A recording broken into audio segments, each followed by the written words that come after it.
Hello వీక్షకులారా, centricity ద్వారా సెంట్రసాలకు మళ్ళీ స్వాగతం. నా పేరు ఆదిత్య. మన దేశంగా 2025 నాటికి మన జిడిపి $5 ట్రిలియన్ తాకుతుందని అంచనా వేస్తున్నారు. ఇండియా 2050 నాటికి $30 ట్రిలియన్ ఆర్థిక వ్యవస్థగా మారే అవకాశం ఉందని అనేక నివేదికలు కూడా పేర్కొన్నాయి. ఒక ఆర్థిక వ్యవస్థ విజయానికి, అభివృద్ధికి అత్యంత ముఖ్యమైన ప్రమాణాల్లో ఒకటి దాని మూలధన మార్కెట్ల వృద్ధి. ఈ విషయంలో ఎలాంటి సందేహం లేదు. మరియు అనేక పరిశ్రమ నిపుణులు కూడా ఎన్నో నివేదికలు విడుదల చేశారు. తద్వారా నిఫ్టీ మరియు సెన్సెక్స్ వచ్చే 2 దశాబ్దాల్లో కొత్త మరియు అద్భుతమైన శిఖరాలను తాకుతాయని చెబుతున్నారు. భారతదేశ అభివృద్ధి కథలో లేదా భారతీయ ఈక్విటీ మూలధన మార్కెట్లలో లేదా ఇతర రకాల పెట్టుబడుల్లో ఒకరు పెట్టుబడి పెడితే భారతదేశంపై నమ్మకంతో భారీ లాభాలు పొందే అవకాశం ఉంది. కానీ ఒక మధ్యవర్తిగా లేదా సంపద నిర్వహణ మరియు పంపిణీ రంగంలో ఒక నిపుణుడిగా ఈ అద్భుతమైన భారత అభివృద్ధి కథను నేను ఏ విధంగా ఉపయోగించుకోవచ్చు? ముందుగా దీనిపై మీ అభిప్రాయాలు ఏమిటి? ఒక పరిశ్రమ దిగ్గజంగా మరియు ఆస్తి నిర్వహణ మరియు పంపిణీ రంగంతో అనుబంధంగా ఉన్న వ్యక్తిగా దీనిపై మీ అభిప్రాయాలు ఏమిటి? అదిత్య, ఇబ్బంది పడేలా కాకుండా చెప్పాలంటే నేను ఈ ప్రయాణంలో చాలా భాగాన్ని చూశాను. కాబట్టి నేను 2003 సంవత్సరంలో ఈ పరిశ్రమతో అనుబంధం కలిగి ఉండే అదృష్టాన్ని పొందాను మరియు అప్పటి నుండి జరిగిన మార్పులను నేను చూశాను. ఒక దశలో మ్యూచువల్ ఫండ్లు మరియు పెట్టుబడులు ఆరోగ్యకరమైనవి కావు, అంతగా ఆమోదయోగ్యమైనవి కావు అనుకునే పరిస్థితి నుండి ఇప్పుడు ప్రజలు ఈ ఉత్పత్తి వర్గాన్ని, ముఖ్యంగా మ్యూచువల్ ఫండ్లను స్వీకరించారు. ప్రజలు ముందుకు వచ్చి మ్యూచువల్ ఫండ్లలో పెట్టుబడి పెడుతున్నారు. ఇది గత 2 దశాబ్దాల్లో మనం చూసిన ఈఎం వృద్ధిలో స్పష్టంగా కనిపిస్తుంది అని నేను భావిస్తున్నాను. నేను పరిశ్రమలో చేరినప్పుడు 2003లో ఈఎం సుమారు 1.5 లక్షల కోట్ల రూపాయల దగ్గర ఉండేది. అలాగే సెన్సెక్స్ సుమారు 3,2500 స్థాయిలలో ఉండేది. ప్రస్తుతం మీకు తెలుసు కదా, మ్యూచువల్ ఫండ్ పరిశ్రమ యొక్క ఈఎం 47 లక్షల కోట్లకు పెరిగింది. మరియు మాట్లాడుతుంటే అవును, ఇప్పుడు సెన్సెక్స్ ఎక్కడ ఉందో మనకు తెలుసు. అది సుమారు 66,67,000 స్థాయిలకు దగ్గరగా ఉంది. కాబట్టి నేను తరచూ కొత్త గరిష్టాలను ఏర్పడటం చూశాను. మీరు కూడా ఆ ప్రయాణంలో పెద్ద భాగం అయ్యారు. మరోవైపు మరియు ఈ మార్పును బాగా ఉపయోగించుకున్న ఒక వర్గం ఉంది. వాళ్ళు ఆర్థిక మధ్యవర్తులు. అంటే మనం వీరిని ఎంఎఫ్డీస్ లేదా ఐఎఫ్ఎస్ అని పిలుస్తాం. నేను చాలామందిని ఈ రంగంలో తమ కెరీర్ను నిర్మించడాన్ని చూశాను. అప్పుడు ముందుకు వచ్చిన వారు తమ క్లయింట్లకు మంచి చేయడం ద్వారా భారీలను నిర్మించుకున్నారు. తమ క్లయింట్లకు సంపదను సృష్టించడం ద్వారా వారు తమకు సంపదను సృష్టించుకున్నారు. ఇది ఈ రంగం అందించే అందమైన విషయం. అంటే మీరు ఇతరులకు సంపదను సృష్టించడంలో సహాయపడితే దానికి మీరు పారితోషికం పొందుతారు, అదే సమయంలో మీకు సంపదను సృష్టించుకుంటారు. మరొక పెద్ద విషయం ఆదిత్య, ఈ రంగంలో ఉన్న గొప్ప ప్రయోజనం ఏమిటంటే మూలధనం అవసరం అనేది దాదాపు శూన్యం. మీ దగ్గర జ్ఞానమే మూలధనంగా ఉండాలి. రెండవది, మీరు దీన్ని పక్కపక్కన కూడా ప్రారంభించవచ్చు. అంటే మీరు పూర్తిగా మారాల్సిన అవసరం లేదు. సరే, లేదాగా మీరు ప్రస్తుతం చేస్తున్న పనితో పాటు దీన్ని ప్రారంభించవచ్చు. ఎందుకంటే మనందరికీ పెద్ద సామాజిక వర్గం ఉంటుంది. మన చుట్టూ ఉన్న చాలామంది పెట్టుబడి పెడుతున్నారు. కానీ అదృష్టవశాత్తు లేదా దురదృష్టవశాత్తు ఈ సమయంలో వారికి ఉత్తమమైన పరిష్కారాలు లభించకపోవచ్చు. మరియు మనం ఒకటే దిశగా వెళ్తున్నాం. అక్కడ ఆర్థిక పరిష్కారాలు చాలా ముఖ్యమవుతాయి, అలాగే వాటి లోతు కూడా.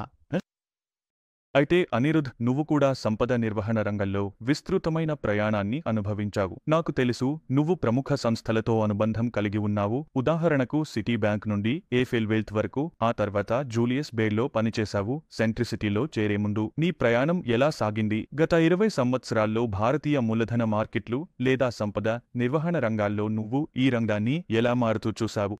ఆదిత్య, నేను మొదలుపెట్టినప్పుడు నీవు తెలుసు కదా, సంపద నిర్వహణలో ప్రధానంగా దృష్టి మ్యూచువల్ ఫండ్ మరియు ఇన్సూరెన్స్ మీదే ఉండేది.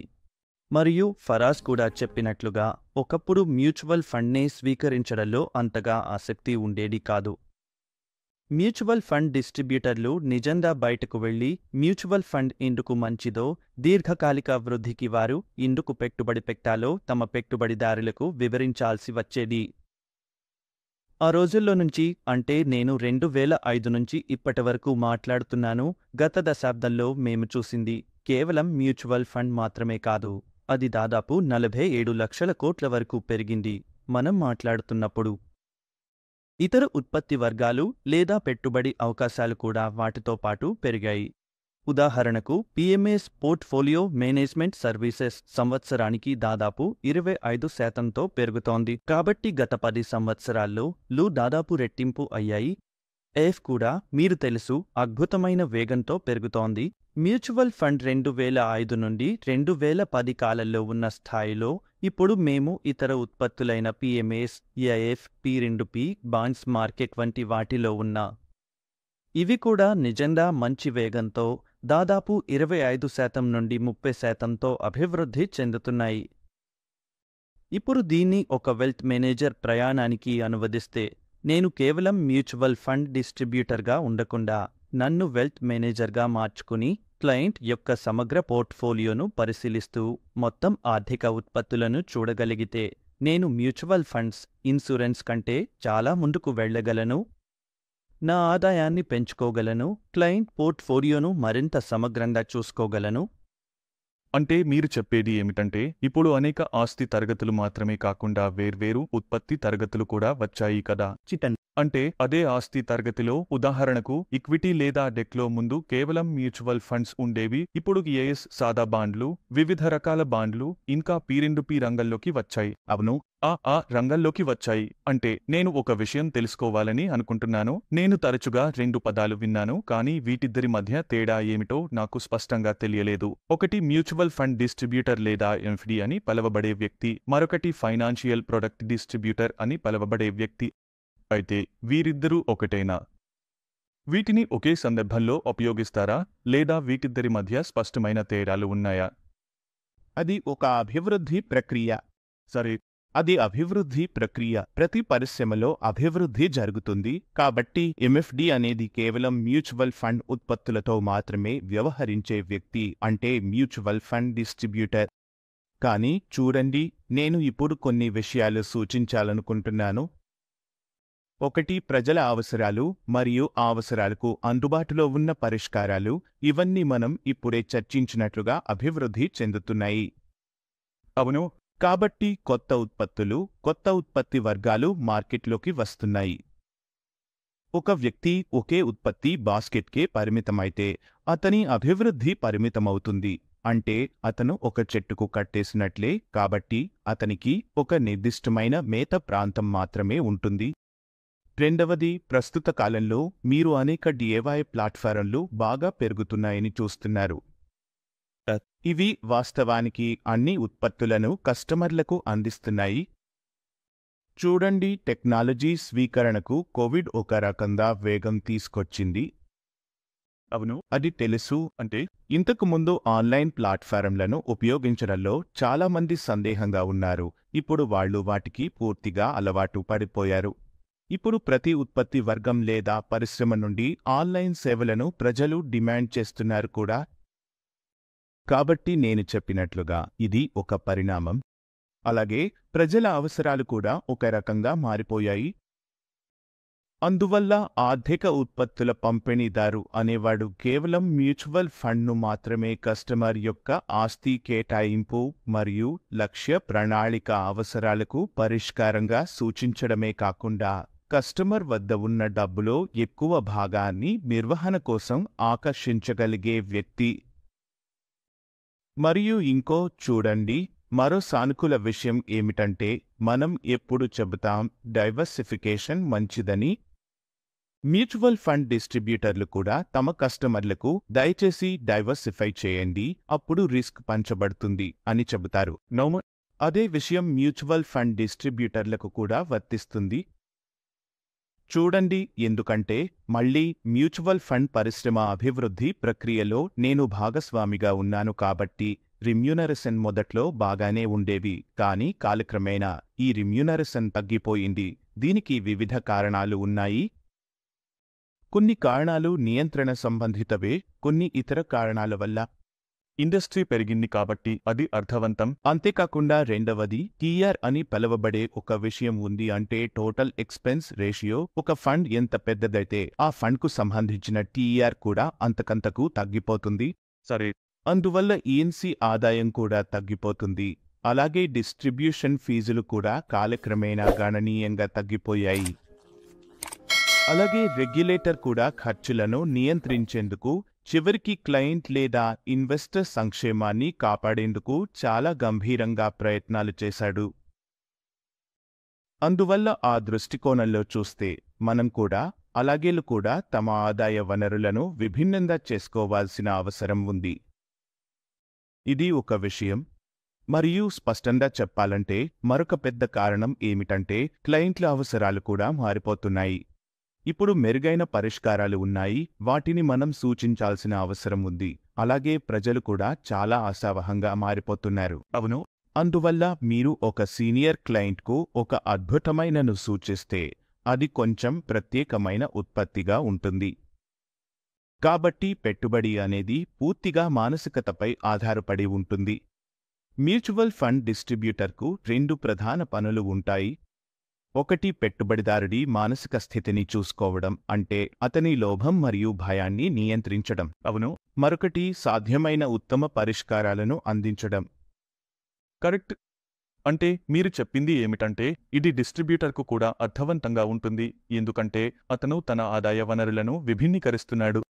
అలాగే పెట్టుబడిదారుడి దృష్టికోణంలోనూ అతనికి మ్యూచువల్ ఫండ్స్ కాకుండా మరిన్ని ఉత్పత్తులకు, మరిన్ని ఆస్తి తరగతులకు ప్రాప్యత లభిస్తుంది. కాబట్టి ఇది ఇద్దరికీ గెలుపు పరిస్థితి. ఇలా అనుకోవచ్చు. మళ్ళీ మనం 2000ల ప్రారంభ దశకు వెళ్తే అప్పట్లో ఎఫ్డి మాత్రమే ఆస్తి తరగతిగా ఉండేది. అలాగే నేరుగా ఈక్విటీల్లో పెట్టుబడి పెట్టేవారు చాలా తక్కువ మంది ఉండేవారు. ఆ నమ్మకాన్ని అప్పట్లో జరిగిన వివిధ స్కామ్లు దెబ్బతీశాయి. అవును. ఆ సమయంలో అవును. అందువల్ల ఎఫ్డి ప్రధాన ఆస్తి తరగతిగా ఉండేది. కానీ తర్వాత మీరు చూశారు మ్యూచువల్ ఫండ్ పరిశ్రమ పునరుద్ధరణను, ఎదుగుదలను. అవును. అయితే ఒక్కసారిగా అది అత్యుత్తమ పెట్టుబడి ఉత్పత్తులలో ఒకటిగా మారింది. మ్యూచువల్ ఫండ్స్ రంగంపై ఆ ప్రచారాలు కూడా మనం చూడటం మొదలుపెట్టాం. అవును. అవును. అలాగే ఇప్పుడు ఇతర ఉత్పత్తులు కూడా అభివృద్ధి చెందుతాయి. నేను గమనించాను, సాధారణంగా ఏదైనా ఉత్పత్తిని తొలుత అంగీకరించేవారు వారు పెద్ద లాభదాయకులు అవుతారు. అవును. అవును.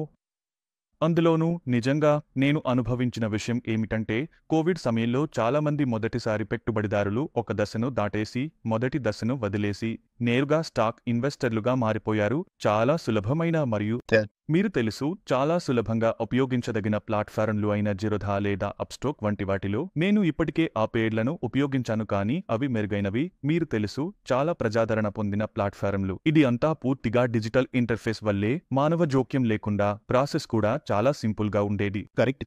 అది ఒకటి. రెండవది నేను అర్థం చేసుకోవాలనుకున్నది ఏమిటంటే మనం ఫైనాన్షియల్ ప్రోడక్ట్స్ అంటామంటే అవి తప్పనిసరిగా ఇన్వెస్ట్మెంట్ ప్రోడక్ట్స్ కావాల్సిన అవసరం లేదు. ఎందుకంటే ఇన్వెస్ట్మెంట్ ప్రోడక్ట్స్ కాకుండా కూడా కొన్ని ఫైనాన్షియల్ ప్రోడక్ట్స్ ఉంటాయి. ఉదాహరణకి మోర్గేజ్లు, లోన్లు, మ్యూచువల్ ఫండ్స్ పై లోన్ లేదా ఇన్సూరెన్స్ ప్రోడక్ట్స్ ఉండొచ్చు. ఇవి ఇన్వెస్ట్మెంట్ ప్రోడక్ట్స్ కాకపోయినా ఇవి కూడా ఫైనాన్షియల్ ప్రోడక్ట్స్. వీటిని డిస్ట్రిబ్యూట్ చేయడం కూడా సెన్స్ చేస్తుంది, ఎందుకంటే వీటిలో చాలా ప్రోడక్ట్స్ పుల్ ప్రోడక్ట్స్. ఎవరికైనా మోర్గేజ్ కావాలి, ఇల్లు కొనాలి అంటే అతనికి తప్పనిసరిగా మోర్గేజ్ అవసరం. ఎవరికైనా ఇన్సూరెన్స్ కొనాలి అనిపిస్తే అతను తప్పకుండా కొనాల్సిందే. మీరు వాళ్లకి అమ్మకపోయినా వాళ్ళు ఎలాగైనా కొనేస్తారు. మార్కెట్లో చాలా డిఐవై ప్లాట్ఫామ్స్ అందుబాటులో ఉన్నాయి. కాబట్టి ఒక డిస్ట్రిబ్యూటర్గా నాన్ ఇన్వెస్ట్మెంట్ ఆధారిత ప్రోడక్ట్స్ కూడా స్టాక్లో పెట్టుకోవడం లేదా ఎంపికగా ఉంచుకోవడం ద్వారా ఆదాయ వనరులను డైవర్సిఫై చేయడం సెన్స్ చేస్తుందా? మీ అభిప్రాయాలు ఏమిటి దీనిపై? ఖచ్చితంగా ఆదిత్య, మీకు తెలుసా, నేను ఒక సింపుల్ పదంలో చెప్పాలంటే మీరు చేయకపోతే ఇంకెవరో చేస్తారు. సరేనా? అందుకే మీకు సాధ్యమైన అన్ని ఆయుధాలు మీ దగ్గర ఉండటం మీకు మంచిదే కదా. నేను ఆయుధాలు అంటే పెట్టుబడి ఎంపికలు, ఫైనాన్షియల్ ప్రోడక్ట్స్ ఎంపికలు, అలాగే మీ క్లయింట్ అవసరానికి అనుగుణంగా సహాయం చేయడం అన్నమాట.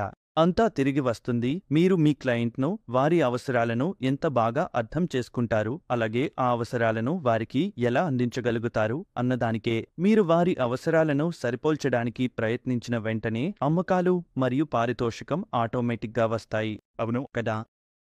మళ్ళీ ఇక్కడ నేను ఒక విషయం చెప్పాలనుకుంటున్నాను. క్లయింట్కు రెండు అవసరాలు ఉంటాయి. ఒకటి పెట్టుబడి చేయడం, మరొకటి అతనికి డబ్బు అవసరం అవుతుంది. అవును. కాబట్టి మీరు రెండు వైపులా అవసరాలను తీర్చగల పూర్తి ఉత్పత్తుల శ్రేణి ఉండాలి. మీరు చెప్పినట్లే మోర్గేజ్లు, ఎన్ఏఎస్, ఎల్ఏపి ఇవి, అలాగే క్రెడిట్ కార్డులు లేదా బ్యాంక్ ఖాతాలు కూడా. అవును అన్నీ. అది కూడా ఒక అవసరం. ఇంకో అవసరం పెట్టుబడి పెట్టడం. మూడవ అవసరం రిస్క్ కవర్. అవును కాబట్టి మీ వద్ద అన్ని రకాల ఉత్పత్తుల బొకే ఉంటే మీరు స్పష్టంగా మీ సామర్థ్యాన్ని పెంచుతున్నట్లే. అలాగే మీరు ఆ కస్టమర్ను మీవైపు మరింతగా ఆకర్షించేలా చేస్తారు. ఇది చాలా చాలా కీలకం. సాధారణంగా చెప్పాలంటే మీ వద్ద ఆ ఉత్పత్తి లేకపోతే కస్టమర్కు వెళ్ళిపోవడానికి మీరు తలుపు తెరిచినట్లే. ఖచ్చితంగా ఈ తీవ్రమైన పోటీ ప్రపంచంలో తలుపులు తెరవడం చాలా చాలా ప్రమాదకరమైన విషయం అని నేను భావిస్తున్నాను. సరే, అందువల్ల మనం నిశ్చయంగా ఒక విషయం చెప్పొచ్చు. అంటే ఖచ్చితంగా మీరు తెలుసా, ఒకటి అవ్వడం సరైనదే. మీ వద్ద విభిన్నమైన ఉత్పత్తులు ఉండటం, వాటిని మీ కస్టమర్లకు అందించడానికి, పంపిణీ చేయడానికి చాలా అవసరం.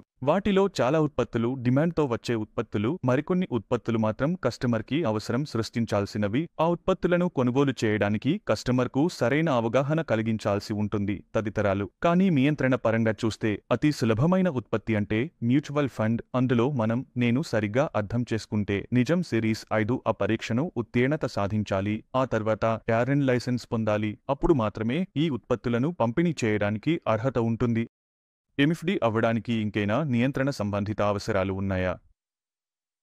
ఇతర ఉత్పత్తులను పంపిణీ చేయడానికి ఇంకైనా అదనపు అవసరాలు ఉన్నాయా? ఆదిత్య, నీకు తెలుసు కదా, ఏసీబీఐ మరియు మన దేశపు నియంత్రణ వల్ల ఈ రోజుల్లో మ్యూచువల్ ఫండ్ డిస్ట్రిబ్యూటర్ అవడం చాలా సులభం. అవును మీరు చేయాల్సింది నిజం 5 ఆ పరీక్ష రాయడమే. దానికి కూడా మా ఛానల్లో మేము వివిధ మాడ్యూల్స్ రూపొందించాం. రాబోయే ఎంఎఫ్డీస్ లేదా ఎంఎఫ్డీ అవ్వాలనుకునేవారికి సహాయపడేందుకు. వారు ఆ మాడ్యూల్స్ చూసి నిజం 5 ఏమిటో అర్థం చేసుకుని పరీక్ష రాయడానికి సిద్ధమవ్వచ్చు. రెండవ అవసరం, మీకు కావాల్సింది ఒక సింపుల్ కంప్యూటర్ లేదా ల్యాప్టాప్ మాత్రమే మీ క్లయింట్లతో కమ్యూనికేట్ చేయడం మొదలుపెట్టడానికి, అలాగే మీ ఉత్పత్తిని వారికి పంపిణీ చేయడం, వారిని ఆన్బోర్డ్ చేయడం మొదలుపెట్టడానికి. ఇంకా ఇక్కడ నేను చెప్పదలుచుకున్నది, జ్ఞానం కూడా చాలా ముఖ్యమైన భాగం. ఎందుకంటే శిక్షణ భాగం. ఎందుకంటే మీరు మీ ఉత్పత్తిని పూర్తిగా తెలుసుకోవాలి. అప్పుడు మాత్రమే మీ క్లయింట్కు ఏది ఉత్తమమైన ఉత్పత్తో మీరు అర్థం చేసుకోగలుగుతారు.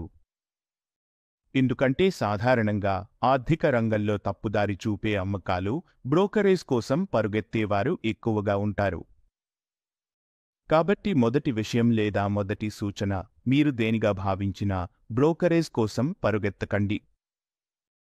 అందులో 3 ఇడియట్స్ సినిమాలో ఒక డైలాగ్ ఉంది, విజయం కోసం పరుగెత్తకండి అని. అవును పర్ఫెక్షన్ మరియు విజయం మీను వెంబడిస్తాయి. అవును నేను గమనించిన ఒక విషయం ఏమిటంటే, నాకు బ్యాంకింగ్లో చాలా కాలం అనుభవం ఉంది.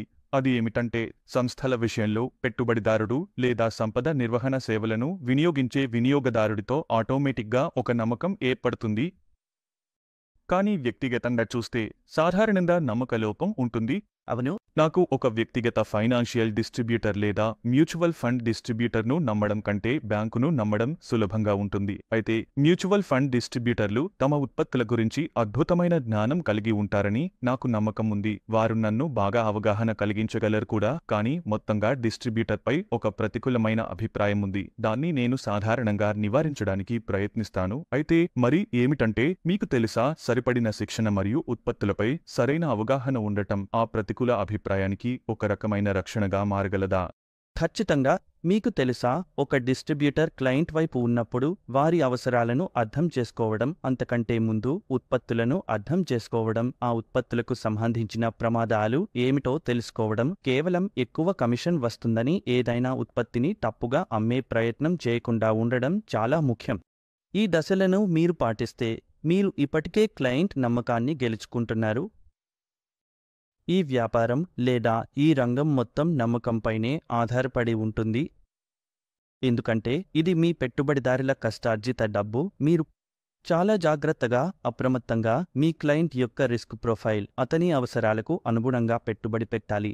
మీరు ఆ డబ్బును పెట్టుబడి పెట్టాలి లేదా వారికి పెట్టుబడి పెట్టడంలో సహాయం చేయాలి. అలాగే ఈ రంగంలో అందమైన విషయం ఏమిటంటే మీరు మీ క్లయింట్ ప్రయోజనంలో పనిచేస్తే మీ క్లయింట్ యొక్కలు పెరుగుతాయి. ఎందుకంటే మార్కెట్లు, అంతర్గత మార్కెట్లు కూడా కదులుతున్నాయి, పెరుగుతున్నాయి. అందుకే నేను చెప్పినట్లుగా సెన్సెక్స్ 2003లో 3000 స్థాయిలో ఉంది. 2023లో సెన్సెక్స్ దాదాపు 67,000 స్థాయిలో ఉంది. 2023లో 67,000 స్థాయిలు. అయితే ఇక్కడ జరుగుతున్నది ఏమిటి? మీరు మీ క్లయింట్ తరపున పెట్టుబడి పెట్టిన డబ్బు అది తానే పెరిగిపోయింది. అంటే నిజంగా జరుగుతున్నది ఏమిటంటే మీరు తీసుకునే ప్రతి నిర్ణయానికి మీ ఆదాయంలో ఆటోమేటిక్గా పెరుగుదల లేదా ఆటోమేటిక్గా ఆదాయం వస్తోంది. ఎందుకంటే ఈ ఉత్పత్తులన్నీ ఇప్పుడు వాణిజ్య ఆధారితమైనవి. అందువల్ల మీరు మీ క్లయింట్ ప్రయోజనాన్ని కాపాడితే వారిని సరైన ఉత్పత్తిలోకి తీసుకెళ్తారు. వారిని సరైన ఆస్తి తరగతిలోకి తీసుకెళ్తే మొత్తం ప్రయాణం క్యాపిటల్ మార్కెట్లలో వృద్ధి మీ ఆదాయాన్ని మరింతగా పెంచుతుంది. కాబట్టి ఇది చాలా చాలా ముఖ్యమైన విషయం. దీన్ని తప్పనిసరిగా అర్థం చేసుకోవాలి. రెండవ అంశం ఏమిటంటే సెంట్రిసిటీ వంటి ప్లాట్ఫామ్ ఎలా పనిచేస్తుంది? ఇది ప్రధానంగా పనిచేస్తుంది. ఈ ప్రయాణాల్లో భాగస్వాములకు సహాయం చేయడంలో వీరు ఏ పాత్ర పోషించగలరు? మరొక విషయం ఏమిటంటే మేము మా ప్లాట్ఫామ్ను వన్ డిజిటల్గా రూపొందించాం. ఇది సెంట్రిసిటీ నుండి వచ్చింది. దీనికి వన్ డిజిటల్ అని పేరు పెట్టడానికి కారణం 4 సమస్యల ప్రకటనలు, 4 స్తంభాలను మేము చూసుకుంటున్నందున. మొదటిది ప్రొడక్ట్ మార్కెట్ ప్లేస్. ఇక్కడ మేము మా మ్యూచువల్ ఫండ్ డిస్ట్రిబ్యూటర్లు మరియు ఇసస్ భాగస్వాములకు పెట్టుబడి కోసం అందుబాటులో ఉన్న ప్రతి ఆర్థిక ఉత్పత్తిని పొందే అవకాశం కల్పిస్తున్నాము. వారి క్లయింట్ల కోసం మొదటిది. రెండవది, మీరు ఆ మార్కెట్ ప్లేస్ను పొందిన తర్వాత, ఆ ఉత్పత్తులకు యాక్సెస్ ఉన్న తర్వాత దాన్ని ఎలా అమలు చేస్తారు? అంటే మా ప్లాట్ఫామ్లో మీరు వాటిని డిజిటల్గా అమలు చేయగలుగుతారు కదా. మూడవది, మీరు ఆ ఉత్పత్తుల్లో పెట్టుబడి పెట్టిన తర్వాత. ఇక్కడ ముఖ్యమైన విషయం ఏమిటంటే మీరు సరైన రిపోర్టింగ్ను, మీ ఎంఐఎస్, మీ రిపోర్టింగ్ అనలిటిక్స్ను ఎలా నిర్వహిస్తారు. ఎందుకంటే మీరు పెట్టుబడి పెట్టి దాన్ని మూసివేసి మర్చిపోవడం సరైంది కాదు. మీరు ఆ పెట్టుబడులపై, మార్కెట్లపై, అలాగే మీ పెట్టుబడి రాబడులను ప్రభావితం చేసే వివిధ మార్పులపై ఎప్పుడూ నిఘా ఉంచాలి. మరియు ఒక మ్యూచువల్ ఫండ్ డిస్ట్రిబ్యూటర్గా మీరు మీ క్లయింట్ల తరపున కూడా ఈ విషయాల్లో నిఘా ఉంచుతారని ఆశించబడుతుంది. ఎందుకంటే వారు తమ జీవితాల్లో బిజీగా ఉంటారు మరియు ఈ విషయంలో మీ నైపుణ్యం వారికి అవసరం. అందుకే మా ప్లాట్ఫారంలో మీరు ఇది నిమిషాల్లో చేయగలుగుతారు కదా. మీరు రిపోర్టులు రూపొందించగలుగుతారు, అనలిటిక్స్ రూపొందించగలుగుతారు. ఏ ఆస్తి తరగతి అయినా, ఉత్పత్తి తరగతి అయినా సంబంధం లేకుండా బహుళ ఆస్తులు, బహుళ ఉత్పత్తుల రిపోర్టింగ్ను ఒకే చోట సమీకరించవచ్చు. నాల్గవది మరియు అత్యంత ముఖ్యమైనది మనం ఇప్పటివరకు మాట్లాడుతున్నదే, అంటే లెర్నింగ్ అండ్ డెవలప్మెంట్. అక్కడే నాకు అనిపిస్తోంది, మీకు తెలుసు, సెంట్రిసిటీ వైపు నుండి ముఖ్యమైన ప్రాధాన్యత ఇక్కడ ఇవ్వబడుతుంది. మేము మా భాగస్వాములకు లెర్నింగ్ ప్రొడక్ట్, కొత్త ఆలోచనలు, కాన్సెప్ట్లు నేర్చుకోవడంలో మద్దతు ఇస్తాము. దానికి సంబంధించిన రిస్కులు ఏమిటి, రెగ్యులేషన్లలో మార్పులు వస్తే వాటి గురించి అప్డేట్గా ఉంచేందుకు మేము సహాయపడతాము. ఆ బాధ్యత సెంట్రిసిటీ మీదే ఉంటుంది. మా భాగస్వాములను స్కిల్ చేయడం, ట్రైన్ చేయడం. అప్పుడు వారు తమ కస్టమర్లకు మెరుగైన డిస్ట్రిబ్యూటర్లు, అడ్వైజర్లు అవుతారు. ఈ ప్రయాణం వారు మరియు వారి కస్టమర్లకు చాలా సాఫీగా మారుతుంది. ఇంకొక విషయం నేను చేర్చాలనుకుంటున్నాను. ఇటీవల వచ్చిన డేటా ప్రకారం 40% మెట్రోలకు బయట నివసిస్తున్నారు. అవును. మరియు చాలా ప్రైవేట్ బ్యాంకింగ్ అనుభవజ్ఞులైన కంపెనీలు మెట్రోల్లోనే ఎక్కువగా కేంద్రీకృతమై ఉన్నాయి. సరేనా? అవును, మనకు తెలిసినట్లుగా కొన్ని సూట్ కేస్ ఐటమ్స్ ఉన్నాయి. కానీ చాలామందిలో, ఉదాహరణకు టియర్ 2 లేదా టియర్ 3 నగరాల్లో ఉన్నవారు నిజానికి కేవలం మ్యూచువల్ ఫండ్ డిస్ట్రిబ్యూటర్లు మాత్రమే కాదు, వారి కస్టమర్లు కూడా మార్కెట్లో ఉన్న ఉత్పత్తులకు, అవి మెట్రోల్లో మాత్రమే అందుబాటులో ఉన్న ఉత్పత్తులకు యాక్సెస్ ఉండదు. ఇవి ఈ సమయంలో ఉత్తమమైన పరిష్కారాలు కావచ్చు, లేదా నేను చెప్పాలంటే మెరుగైన పరిష్కారాలు, మెరుగైన పరిష్కారాలు. అందుకే మళ్ళీ మొత్తం సెంట్రిసిటీ యొక్క మిషన్ విజన్ స్టేట్మెంట్ దాని చుట్టూ తిరుగుతుంది. మేము ప్రైవేట్ బ్యాంకింగ్ అనుభవాన్ని ప్రజలకు అందుబాటులోకి తేవాలని కోరుకుంటున్నాం. ప్రతి ఒక్కరికి వారు ఏ నగరంలో నివసిస్తున్నారో, వారి ఆదాయ స్థాయిలు ఎలా ఉన్నాయో సంబంధం లేకుండా. ఇది అర్థవంతంగా ఉంది, ఎందుకంటే నాకు చెప్పిన దాని ప్రకారం మరియు వివిధ నివేదికలు కూడా చెబుతున్నాయి, ఆదాయ వ్యత్యాసాలు చాలా వేగంగా తగ్గిపోతున్నాయి. టియర్ 3, 4 నగరాలు మరియు టియర్ 1 నగరాలు, మెట్రో నగరాల మధ్య. అలాగే ఈ నగరాల్లోని జనాభా కూడా చాలా ఆశావహంగా ఉంది మరియు వారు జీవితంలో తదుపరి దశకు వెళ్లాలని కోరుకుంటున్నారు. మరియు వారు కేవలం ఉన్నతమైన ఉత్పత్తులను వినియోగించడంలోనే కాదు, ఉన్నత స్థాయి సంపద నిర్వహణ సేవలను కూడా వినియోగించాలనుకుంటున్నారు. మరియు మీకు తెలుసా, ఆ ప్రాంతాల్లో ఉన్న డిస్ట్రిబ్యూటర్లు లేదా సలహాదారులకు ఉన్నతమైన ఉత్పత్తులకు ప్రాప్యత ఉండకపోవచ్చు, లేదా ఆ ఉత్పత్తులను తమ వినియోగదారులకు ఎలా పరిచయం చేయాలో తెలియకపోవచ్చు. సెంట్రిసిటీ వంటి ప్లాట్ఫారంలు ఉపయోగపడతాయి. అలాగే నేను మీకు చెప్పలేదు. మీరు మొదట్లో చెప్పిన ఒక విషయం, అంటే ప్రజలు బ్యాంకింగ్, వెల్త్ మేనేజ్మెంట్ సంస్థలు లేదా ఆర్ఎంఎస్లను ఎక్కువగా నమ్ముతారు. ఎందుకు ఎక్కువగా నమ్ముతారు? మీరు కారణాన్ని అర్థం చేసుకోవాలి. ఎందుకంటే వాళ్లకు సంస్థాగత మద్దతు ఉంది కదా. ఒక ఉత్పత్తి బృందం పనిచేస్తోంది, స్టార్టప్లను వైట్లిస్ట్ చేయడం జరుగుతోంది, వాటిని నిజంగా సూచిస్తున్నారు. అది కనీసం ప్రజల్లో ఉన్న అభిప్రాయం, అందుకే వాళ్లకు చాలా నమ్మకం ఉంటుంది. అందుకే సెంట్రిసిటీ ఈ స్వతంత్ర ఐఎఫ్ఎల్కు సంస్థాగత మద్దతును అందిస్తోంది, ఎందుకంటే వీరికి పరిశోధన సామర్థ్యాలు, సాంకేతిక సామర్థ్యాలు లేవు. ఇవన్నీ ఇప్పుడు సంస్థలకు ఉన్నాయి. అందువల్ల మేమే ఆ సంస్థాగత మద్దతు. అదే సమయానికి వాళ్లు సంస్థ మారుతున్న ప్రాధాన్యతలకు లోనవ్వాల్సిన అవసరం లేదు. వాళ్లు రీతిలో వేగంలో క్లయింట్కు అనుకూలంగా వారి ప్రయోజనాలకు అనుగుణంగా పని చేయవచ్చు. చూడండి, ఎవరో పనిచేస్తున్నప్పుడు ఎదురయ్యే అతిపెద్ద సవాలు ఇదే. ఇది నేను హిందీ ఎడిషన్లో చెప్పినదే. అవును, అదే. చాలా ఒత్తిడిలు ఉంటాయి. ప్రజలు ఎంఎఫ్డీలు లేదా ఫైనాన్షియల్ ప్రొడక్ట్ డిస్ట్రిబ్యూటర్లు కావాలని అనుకుంటున్నప్పుడు వాళ్లు ఎవరికోసం అదే పని చేస్తున్నారని భావించి వ్యాపారవేత్తలుగా మారాలని అనుకుంటారు. వాళ్లకు టార్గెట్ల మీద ఒత్తిడి ఉంటుంది, టార్గెట్లు, రెవెన్యూ టార్గెట్లు ఉంటాయి. వాళ్లు వ్యాపారవేత్తలుగా మారినప్పుడు వాళ్లు ఒక సంస్థలో పనిచేసిన అనుభవం వాళ్లకు అతిపెద్ద సవాలుగా మారుతుంది. అంటే ఇప్పటివరకు వాళ్లను అన్నీ చెబుతూ స్పూన్ ఫీడ్ చేసినట్టే ఉంటుంది, కానీ వాళ్లు బయట ప్రపంచంలోకి వచ్చి స్వతంత్రంగా ఉన్నప్పుడు అది చాలా చాలా కష్టం అయిపోతుంది. అవును, కొన్ని స్టాండర్డ్ సొల్యూషన్లు ఉన్నాయి, అవి కేవలం మ్యూచువల్ ఫండ్ రిపోర్టింగ్ లేదా కేవలం బాండ్ రిపోర్టింగ్ మాత్రమే ఇస్తాయి. కానీ చూడండి, అదేలా సమర్థవంతమైన సలహా లేదా పంపిణీ పని చేయవచ్చు. అది చాలా చాలా సమన్వయంగా ఉండాలి. ఎందుకంటే మీరు 10,000 యాప్స్లో విస్తరించలేరు. లేదా క్షమించండి, నేను సంఖ్యను అతిశయోక్తి చేస్తున్నాను, కానీ మీరు ఒక్కరే ఉన్నప్పుడు ఎంతవరకు విస్తరించగలరు? కాబట్టి ఆలోచన ఏమిటంటే, మొత్తం అనుభవాన్ని, బహుళ ఉత్పత్తుల అనుభవాన్ని ఒక ల్యాప్టాప్ లేదా ఫోన్లో కుదించటం. దాన్ని మీరు ఒక విధంగా అందించవచ్చు. మీరు చూస్తే మళ్లీ అభివృద్ధి చెందిన దేశాల్లో ఏం జరుగుతుందో, సరే, మనం కూడా నా అభిప్రాయం ప్రకారం ఆ దశకు త్వరలోనే చేరుకుంటున్నాం. కానీ పశ్చిమ దేశాల్లో ఏం జరుగుతుందో చివరికి అదే భారత్లో కూడా జరుగుతుంది, కొంత సమయం తేడాతో. కాబట్టి మీరు చూస్తే మొత్తం పరిసరాన్ని యూరోపియన్ దేశాల్లో లేదా అమెరికాలో అభివృద్ధి చెందిన దేశాల్లో ఉన్న ఐఎఫ్ఏల పరంగా చూస్తే ఒక మార్పు కనిపిస్తుంది, కానీ వాస్తవానికి స్వతంత్ర ఐఎఫ్ఏలు అక్కడ లేవు. దానికి చాలా కారణాలు ఉన్నాయి.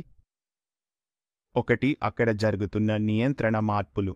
అందువల్ల ఐఎఫ్ఏలకు నియంత్రణ అవసరాలు చాలా చాలా కఠినంగా ఉన్నాయి. అభివృద్ధి చెందిన దేశాల్లో అలాగే చూస్తే భారత్ కూడా నెమ్మదిగా ఆ దిశగా వెళ్తోంది. నేను మ్యూచువల్ ఫండ్ పరిశ్రమలో ప్రారంభించినప్పుడు అన్ఫ్రీ సర్టిఫికేషన్ అనే విషయం ఏదీ లేదు. ఎవరు అయినా ఏ టామ్, డిక్, హ్యారీ అయినా మ్యూచువల్ ఫండ్ డిస్ట్రిబ్యూటర్ అవ్వచ్చు.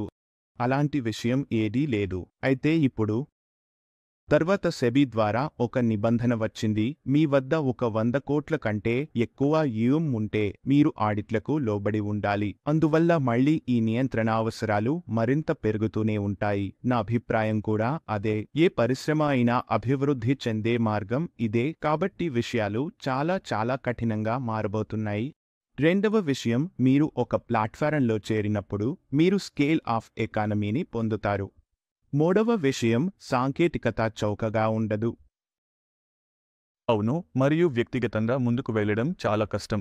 సెంట్రిసిటీ నిర్మించిన ప్లాట్ఫారం రకం చూస్తే అది నిజంగా ఇది ఒక వ్యక్తి భరించలేని భారీ ఖర్చు. అవును, అలాగే సెంట్రిసిటీ అందిస్తున్న రీసెర్చ్ టీం, వివిధ విభాగాలు, ఆ మొత్తం సంస్థ మద్దతు అన్నీ కూడా అంతా డెప్ట్ డెస్క్, ఈక్విటీ డెస్క్, అలాగే ఉత్పత్తి బృందం మొత్తం ఇవన్నీ ఆ భాగస్వామి కోసం డ్యూ డిలిజెన్స్ మరియు ఇతర పనులు చేస్తూ ఉంటాయి. ఇవి సాధ్యపడని విషయాలు. అందుకే నేను ఈ నిర్ణయం తీసుకున్నాను. అలాగే ఉత్పత్తుల అభివృద్ధి కూడా జరుగుతోంది. ఇది కారణంగా ఐఎఫ్ఎస్ స్వతంత్రంగా ఉండటం జరుగుతోంది. పాశ్చాత్య దేశాల్లో ఐఎఫ్ఎస్ అనేవి దాదాపు లేవు. చాలామంది ప్లాట్ఫారంలకు అనుబంధంగా ఉంటారు. ఇది భారతదేశంలో కూడా ఒక ట్రెండ్గా మారుతుంది. సరే, నేను గట్టిగా నమ్ముతున్నాను. ప్లాట్ఫారంలు చాలా విలువను జోడిస్తాయి. ముఖ్యంగా మనకు ఉన్న ఉద్దేశంతో ఉన్న ప్లాట్ఫారంలు.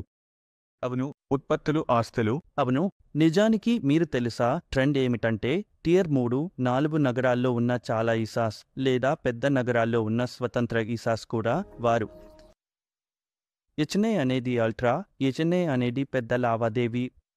ఉదాహరణకి చాలా నగరాల్లో గత 10 సంవత్సరాల్లో చాలా డబ్బు సృష్టించబడింది ఎందుకంటే ఫోల్డర్లు డబ్బులోకి వచ్చారు. మీకు తెలుసా చాలా స్టార్టప్లు ఉన్నాయి, వాటిలో ఎగ్జిట్లు, స్టేక్ సేల్స్ జరిగాయి. కానీ ఎంతమంది ఐఎఫ్ఎస్ నిజంగా ఆ సంబంధాల్లోకి ప్రవేశించగలిగారు? దానికి ప్రధాన కారణం వారు వ్యక్తిగతంగా ఉండటం కదా. అలాగే వారికి ఎలాంటి సంస్థాగత మద్దతు లేదు.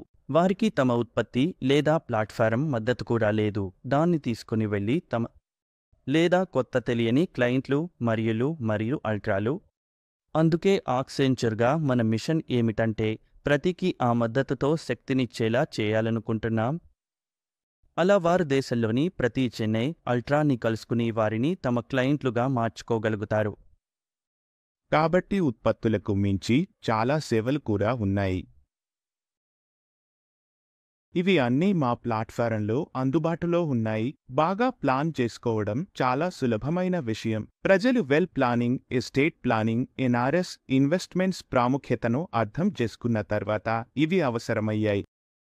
అదే కాకుండా ఇమ్మిగ్రేషన్ లెండింగ్ కూడా ఉంది. అవును, అవి ప్లాట్ఫారం అందిస్తున్న కొన్ని విలువైన అదనపు సేవలు. ఇవి ఇప్పుడు చాలా ప్రాముఖ్యతను సంతరించుకున్నవి, ఇంకా మరింత ప్రాముఖ్యతను పొందబోతున్నవి ఈ రోజుల్లో, ప్రస్తుత కాలంలో.